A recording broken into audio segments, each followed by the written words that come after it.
Une phrase assez célèbre nous dit ceci: pour cacher quelque chose d'un noir, vous devez le mettre dans un livre.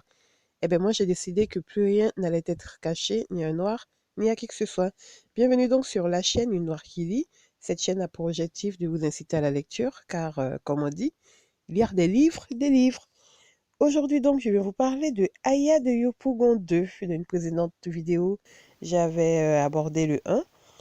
Alors, Aya de Yopougon, c'est une BD qui est écrite par Marguerite Aboué et dessinée par Clément Oubréry, qui est parue aux éditions Gallimard dans la collection Bayou.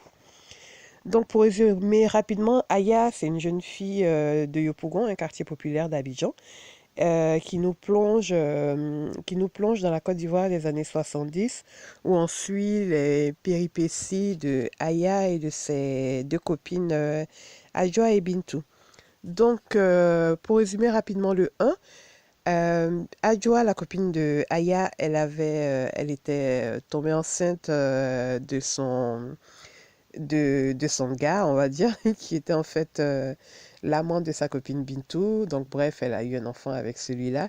Et elle avait fait passer l'enfant pour un autre mec avec lequel elle était sortie. Et au final, l'enfant s'avère ne pas ressembler au père présumé. Donc là, dans le 2, on continue sur cette histoire-là où maintenant la famille de Moussa, qui est censé être le père de l'enfant d'Adjoa, a des doutes au fait et demande des preuves aux parents d'Adjoa concernant cet enfant-là.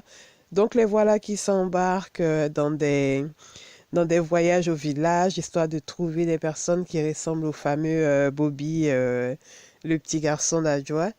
Et puis donc on les accompagne là-dessus sur cette aventure-là. En parallèle, on a Bintou qui a rencontré un mec qui se dit être un Parisien, qui l'emmène à l'hôtel Ivoire, qui la drague, qui lui fait miroiter un avenir prometteur. Et puis bah, on a aussi toujours notre Adjoa hyper sérieuse, toujours dans ses études, qui décide de passer du temps avec son père. Elle part à Yamoussoukro avec lui. Et puis, bah, il se passe des petits trucs là-bas, enfin. Et on voit que son père il cache un peu les choses. Et dans le 3 on va savoir ce qu'il cache. Et puis voilà, donc on suit ce quotidien-là de ces personnages qui sont assez réalistes, quoi. C'est ce qui m'épate dans cette BD-là.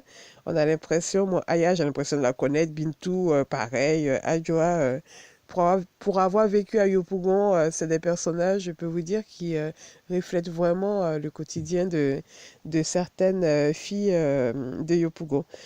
Donc du coup, toujours la même critique hein, par rapport à Aya de Yopougon, c'est toujours les dessins sont extraordinaires, le scénario il est réaliste et voilà, c'est une BD dans laquelle lorsqu'on est plongé dans la lecture, on a qu'une envie, c'est aller jusqu'au bout et découvrir la suite.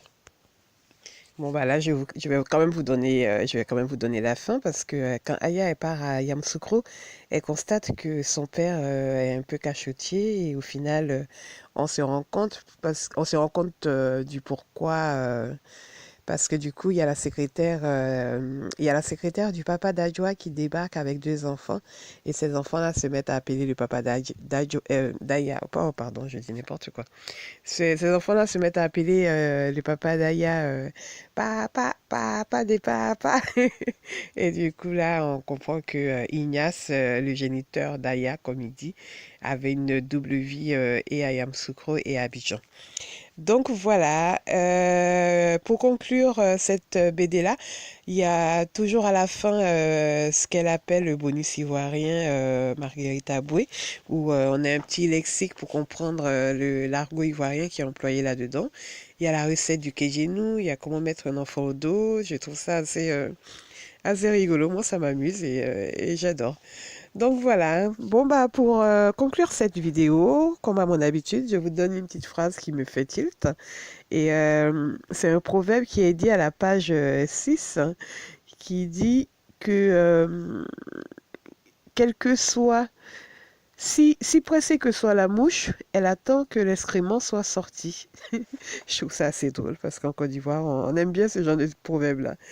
Voilà, j'espère que la vidéo vous a plu. Si vous êtes intéressé, n'hésitez pas à vous abonner pour ne rien manquer des prochaines publications. Salut!